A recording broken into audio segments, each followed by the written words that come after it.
Good day, students. I am Emeline N. Cabanyog, a Bachelor of Secondary Education major in Social Studies at Negros Oriental State University, Shatan Campus.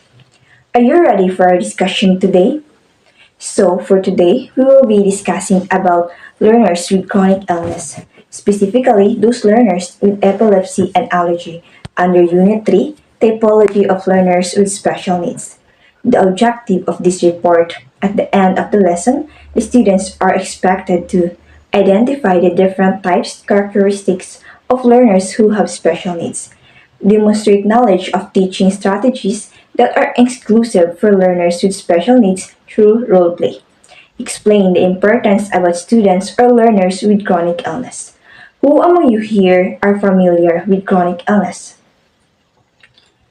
Chronic illness is a type of disease that are long-lasting that can be controlled but no cure.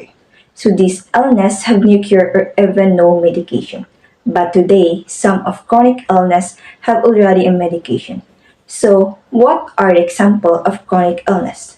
Who can give me an example of chronic illness?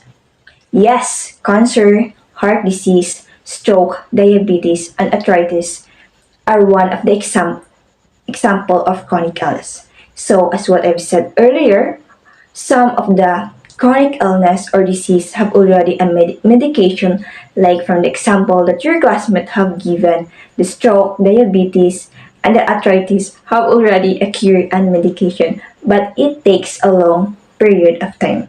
Now, let's proceed to our main goal or our main topic, which is the learner with epilepsy and allergy. So first, let's define what is epilepsy. Epilepsy is a central nervous system neurological disorder in which brain actively becomes abnormal, causing seizures or period of unusual behavior sensations and sometimes lost awareness. And take note, class, epilepsy can be treated with medication. A person is diagnosed with epilepsy when they have two or more seizures. As seizures is a short change in normal brain activity. Seizures are the main sign of epilepsy. So what are the things that can sometimes trigger seizures in people with epilepsy include the following: flashing or bright lights, lack of sleep, stress, illness or fevers.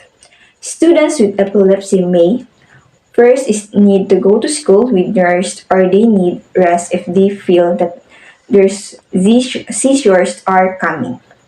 Tired, moody, or less active.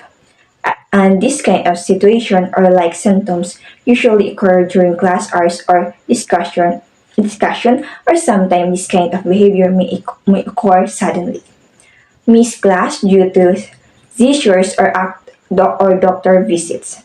And in this case, some students miss out some class activity or some class assessment. Have learning or behavior problems. And also, as a future teacher, we should need a setting accommodation so we can watch for the students who have an epilepsy. And lastly, feel embarrassed about their situation. So what teacher can do to the students with epilepsy? Teacher play a vital role in the physical, emotional, social, and academic well-being of the students with epilepsy. Teachers who know how to respond to seizures both improve safety standards in the school and influence the reactions of fellow students and school staff. Children with epilepsy have the same range of intelligence as other children, and often epilepsy itself has no effect on intelligence or ability. Children with epilepsy do, however, have a higher rate of learning problems and difficulty in school and a lower level of achievement. So now, let's proceed to the last one, which is allergy. So what is allergy? Allergy occurs when your immune system reacts to a foreign substance. But as we observe, many of the students who experience allergy are those kind of allergies of the food, and that is very rare. So what happened to the students who have food allergy? Let's find it out as our discussion will go on. Students who have food allergies may need to first carry out injector for emergencies, wear medical alert bracelet, have special setting accommodation during lunchtime to avoid exposure to allergic foods. And lastly, have an alternative snacks or foods. So what teacher can do to the students who have food allergies? The best strategy is to help students with food allergies avoid the food and drinks that they are allergic to.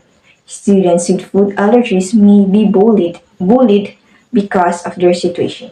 So the teacher can address these issues by telling the students to understand the special precautions required due to the food allergies. So, so that's the end of my report. So I hope you learned something and see you in my next video. Goodbye!